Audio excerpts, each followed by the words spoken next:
आज जो कंपनी आपको बड़ी दिख रही है, कभी ना कभी उस कंपनी ने भी छोटे से शुरुआत की रही होगी। आज जो इन्वेस्टर आपको बिलियनियर दिख रहा है, कभी ना कभी उसने भी छोटे से या कम से शुरुआत की होगी। मतलब इन दोनों में आपको कॉमन क्या नजर आ रहा है? ये छोटा शब्द, यानी ये जो जो छोटा शब्द है ना, ये स्मॉल जो शब्द है ना, वही आपकी फ्यूचर की चाबी हो सकता है। क्योंकि कोई भी चीज छोटे से ही बड़ी होती है, बड़े से छोटे नहीं होती है। अगर शारीरिक ग्रोथ की भी बात करें तो जब बच्चा जन्म होता है तो एक छोटा शिशु होता है, लेकिन धीरे धीरे एक मैन बन जाता है। तो इसका मतलब क्या है? यहाँ पे शुरुआत हुई छोटे से, टाइम लगा और आगे चलकर उसका रिजल्ट मिला। यही सेम चीज निवेश की जर्नी में भी होता है। अगर आपके पास ज्यादा अमाउंट नहीं है तो आपको शुरुआत करनी होगी छोटे अमाउंट से ही। आप यहाँ पे 100 रुपए से भी अपने निवेश की प्रक्रिया को शुरू कर सकते हो, और जैसे जैसे समय बढ़ेगा, आपकी आमदनी बढ़ेगी, यही निवेश आपको एक अच्छा रिटर्न बनाकर दे सकता है।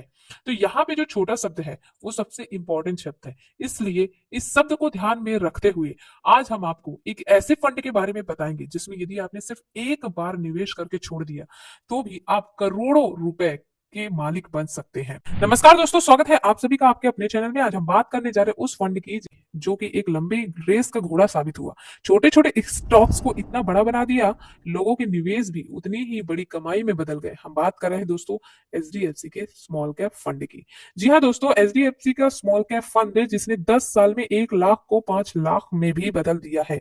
तो अगर आप भी एक छोटे पौधे से एक बड़ा पेड़ चाहते हैं, उस पेड़ से फल चाहते हैं, तो आज ही आपको एक छोटे निवेश की आदत डालनी शुरू करनी होगी। आज हम जानेंगे इस फंड में यदि कोई व्यक्ति एसआईपी के माध्यम से निवेश करता है तो उसका कैसा रिटर्न बनेगा, और यदि कोई व्यक्ति 1 लाख रुपए डालकर छोड़ देता है तो आने वाले 10-15 सालों में उसके पास कितना फंड होने वाला है।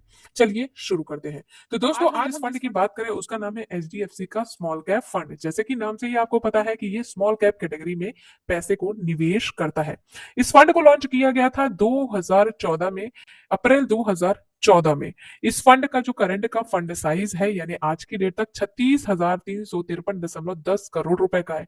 मतलब इस फंड ने लोगों का ट्रस्ट पहले ही जीत लिया है। लाखों भारतीयों ने करोड़ों रुपए निवेश कर रखे हैं। अच्छी बात यह है इस फंड की कि इसमें मिनिमम एसआईपी 100 रुपए से भी शुरू कर सकते हो, और अगर आपको एक बार निवेश करना है यानी वन टाइम इन्वेस्टमेंट करना है तो भी आप 100 रुपए से शुरुआत कर सकते हो। मतलब एक छोटी शुरुआत। इस 100 रुपए को आप आगे वाले समय पे बढ़ा भी सकते हैं, क्योंकि यहाँ पे किसी तरीके का कोई भी रिस्ट्रिक्शन नहीं है। आप मैक्सिमम कितना भी निवेश कर सकते हो। इस फंड में कोई भी लॉकिंग नहीं है, तो जो भी आप निवेश करोगे आप जब चाहो तब उसे निकाल भी सकते हो। तो इस फंड की अब चलिए परफॉर्मेंस की बात करते हैं, जो कि सबसे इंपॉर्टेंट चीज है। देखिए इस फंड ने पिछले 1 साल में कुछ रिटर्न बनाकर नहीं दिया है। 0.58% का रिटर्न है, जो कि आपको बहुत कम देखने को मिलेगा। लेकिन अगर वहीं पे पिछला रिकॉर्ड और चेक करें तो 24.34% का 3 सालों में रिटर्न आपको देखने को मिलेगा। वहीं पे और हम पीछे चलते हैं तो पिछले 5 सालों में 30.24% का रिटर्न बना के दिया है। और ऑल टाइम की अगर बात करें तो भी ऑन एन एवरेज 20% का रिटर्न बनाकर दिया है इस फंड ने। मतलब आपने देखा कि जब से फंड लॉन्च हुआ है आज तकरीबन 2014 से है, तो 14-15 साल तो हो गए। तकरीबन 14-15 साल से 20% का एनुअलाइज रिटर्न बनाकर दे रहा है अपने इन्वेस्टर्स को। मतलब क्या है, इस फंड ने अपने पोर्टफोलियो में ऐसी कंपनीज को होल्ड करके रखा है जो कि अच्छा परफॉर्म कर रहा है। तो सवाल तो ये भी आ रहा होगा कि आखिरकार इसके पोर्टफोलियो में कौन कौन सी कंपनीज है। अगर बात करूं कंपनीज की तो इसकी होल्डिंग जो है 82 कंपनीज की है। जैसे आप देख सकते हो Firstsource, Aster DM, bank of Baroda, आप यहाँ पे इसकी लिस्ट सकते हो, इसकी होल्डिंग भी। मतलब इसने ऐसे स्टॉक्स को पिक करके रखा है कि जो आज मूव नहीं दिखा रहे, लेकिन आने वाले समय पे काफी अच्छा रिटर्न दिखा सकते हैं या काफी अच्छी ग्रोथ पकड़ सकते हैं। तो सेक्टोरियल अगर इसका निवेश की बात करें तो इसके फंड में इंडस्ट्रियल सेक्टर पे 30% का एलोकेशन आपको देखने को मिलेगा। कंज्यूमर इंडस्ट्री में 18% का, फाइनेंशियल में 15% का एलोकेशन, हेल्थ केयर में 13% का एलोकेशन देखने को मिल जाएगा। तो इस पोर्टफोलियो में काफी अच्छे फंड्स को इन्होंने लिया हुआ है और सेक्टोरल एलोकेशन भी काफी जबरदस्त है।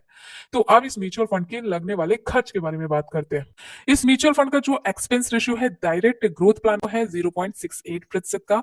और अगर बात करें एग्जिट लोड की, तो एग्जिट लोड मतलब अगर किसी कारणवश पैसे निकालने की जरूरत पड़ी तो सिर्फ 1% का एग्जिट लोड देना पड़ेगा, यदि 365 दिनों के पहले पैसे को रिडीम किया जाए तो।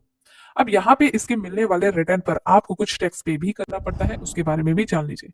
यदि आप 1 साल से पहले पैसे को रिडीम करते हो तो आपको 20% का टैक्स देना पड़ता है आपके रिटर्न पे। और यदि आप 1 साल के बाद पैसे को रिडीम करते हो तो जो भी आपका रिटर्न आया है उसमें 1.25 लाख के छोड़कर जो भी होगा ऊपर, उसमें 12.5% का टैक्स आपको देना पड़ेगा। तो ये बेसिक डिटेल्स हैं जो कि एक हर इन्वेस्टर्स को जानना जरूरी है। यहाँ पे आप इनके फंड मैनेजर की डिटेल भी देख सकते हैं। 2 फंड मैनेजर इसे मैनेज कर रहे हैं, जैसे चिराग सर है और ध्रुव मुच्छल जी हैं, जो कि 2014 से 2023 के बीच ये रनिंग स्टेज पे हैं और इस फंड को मैनेज कर रहे हैं। इनकी स्ट्रैटेजी भी काफी कमाल की है, जिसकी वजह से ये फंड लगातार अच्छे रिटर्न प्रोवाइड कर रहा है। अब चलिए यहाँ पे उस लॉजिक को समझते हैं कि कितना पैसा निवेश करने पर, यानी यदि कोई व्यक्ति महज 3,000 रुपए का निवेश करता है तो वो आगे चल के कितना फंड बना सकता है, और यदि कोई व्यक्ति एक साथ पैसा निवेश करता है तो कितना फंड बना सकता है। तो हम सबसे पहले बात करते हैं उस व्यक्ति की, जो कोई व्यक्ति है श्याम, जिसने 3,000 रुपए इस फंड में डालने का सोचा, और जैसे कि पास्ट परफॉर्मेंस में इसने हमें काफी अच्छा रिटर्न बना के दिया है। आपने देखा है कि 5 सालों में 30% का रिटर्न बनाया है, 3 सालों में 24% का रिटर्न बनाया है। हम ये मान के चलते हैं कि ये आगे चलकर हमें 30-24 नहीं, मात्र 20% का भी रिटर्न बनाकर देता है। तो आने वाले 10 सालों में 3,000 की वैल्यू क्या होगी। दोस्तों, यदि कोई व्यक्ति 3,000 रुपए का निवेश कर रहा है आने वाले 10 सालों में इस फंड में, तो उसका जो टोटल निवेश होगा 3,60,000 रुपए का होगा, जिसमें उसको जो एस्टिमेट रिटर्न मिलेगी 20% के हिसाब से वो मिलेगी 6,72,933 रुपए, और टोटल फंड की वैल्यू हो जाएगी 10 सालों में 10,32,933 रुपए की।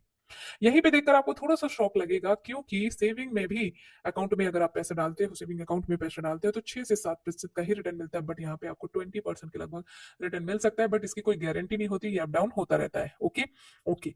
अब बात करते हैं, कोई व्यक्ति अगर इसमें 15 सालों के लिए इन्वेस्टेड रहता है तो 3,000 रुपए में टोटल जो निवेश होगा 5,40,000 रुपए का होगा, जिससे एस्टिमेट रिटर्न की वैल्यू 1,26,000 रुपए, और टोटल फंड की वैल्यू बनेगी 28,66,380 रुपए की। यदि किसी व्यक्ति ने समझदारी दिखाई और इस फंड में लॉन्ग टाइम के लिए निवेश रहता है, यानी 20 सालों के लिए निवेश करके छोड़ता है, तो उसने टोटल निवेश किया 7,20,000 का, जिसमें 20% के एक्सपेक्टेड रिटर्न से 67,08,582 रुपए का ब्याज मिल सकता है, और जो रिटर्न बनेगा 74,28,582 रुपए का टोटल वैल्यू मिल सकती है। तो यहाँ पे आपने देखा कि 20 सालों में 3,000 के एसआईपी से 74 लाख का कॉर्पस बनाया जा सकता है, ये पॉसिबल है। यदि कोई व्यक्ति 25 सालों के लिए निवेश रखता है तो मात्र 9 लाख रुपए के इन्वेस्टमेंट से 1,87,80,801 रुपए का एक कॉर्पस बनाया जा सकता है, लेकिन हाँ, आपको यहाँ पे समय भी देना होगा 25 सालों की। अब बात करते हैं दूसरे व्यक्ति की, जिसके पास ज्यादा पैसा नहीं है, सिर्फ 1 लाख रुपए है, और वो 1 लाख रुपए को निवेश करना चाहता है। तो हम यहाँ पे देखते हैं 1 लाख रुपए का 10 सालों में जो वैल्यू बनेगा वो 6,19,174 रुपए की बन सकती है, क्योंकि इसमें जो ब्याज मिलेगा 5,19,174 रुपए की मिल सकती है। यदि कोई व्यक्ति इसे 15 सालों के लिए निवेश करके रखता है तो 15 सालों की 15,40,702 रुपए का कॉर्पोरेट बनेगा। यदि कोई व्यक्ति 20 सालों के लिए निवेश रहता है तो 1 लाख की वैल्यू 38,33,760 रुपए की बनेगी। यदि कोई व्यक्ति 25 सालों के लिए निवेश रखता है तो 95,39,000 रुपए का एक बड़ा फंड बनाया जा सकता है। लेकिन हाँ, ये टोटली डिपेंड करता है आपकी इन्वेस्टमेंट स्ट्रेटेजी पे, आपके पंचुअलिटी पे, आपके पेशेंस पे, क्योंकि बहुत से लोग ऐसे हैं कि 25 सालों तक का भी निवेश उन्हें भारी लगता है। लेकिन दोस्तों, आप ही बताओ, यदि आज आप शुरू नहीं करते हो तो आने वाले 25 सालों के बाद भी आपके पास पैसा नहीं होगा, तब फिर उस कंडीशन में क्या करोगे? उस कंडीशन में भी आपको यही लगेगा कि काश मैंने पहले निवेश किया होता। तो एक समझदार व्यक्ति हमेशा समझदारी ही दिखाता है। अगर आप चाहते हो कि आने वाले कल पे आपका बेहतर भविष्य बने, एक छोटे निवेश से करोड़ों का फंड आपके पास हो, तो आपको शुरुआत आज से ही करनी होगी। दोस्तों, ये फंड किसके लिए बेहतर है, ये भी जानना एक बहुत इंपॉर्टेंट चीज है। ये फंड उनके लिए बेहतर है जो पेशेंस रख सकते हैं। ये फंड उनके लिए भी बेहतर है जो कि थोड़ा सा रिस्क लेने की क्षमता रखते हैं। स्मॉल कैप फंड में उन कंपनियों को शामिल किया जाता है जो छोटी होती है, आगे चलकर मुंह दिखाती है। इसमें बहुत ज्यादा रिस्क होता है क्योंकि ये फंड वॉलेटाइल होता है। तो अगर आप में रिस्क लेने की क्षमता है और आप अगर लॉन्ग टाइम के लिए निवेश करना चाहते हैं, एक बेहतर रिटर्न पाना चाहते हैं, तो स्मॉल कैप फंड ऑब्वियसली अच्छा रिटर्न प्रोवाइड कर सकते हैं। वैसे ये हमारा कोई सजेशन है, ये वीडियो सिर्फ एजुकेशन पर्पज से बनाई जा रही है। आप किसी भी फंड को चुनने से पहले खुद की रिसर्च जरूर करें, हो सके तो किसी फाइनेंशियल एडवाइजर से सलाह लें। आई होप अच्छा लगा होगा वीडियो आपको। अगर अच्छा लगा वीडियो तो लाइक करके शेयर जरूर करिएगा। ऐसी ही जानकारी भरी वीडियोस के लिए आप चैनल को सब्सक्राइब कर सकते हैं। थैंक यू दोस्तों।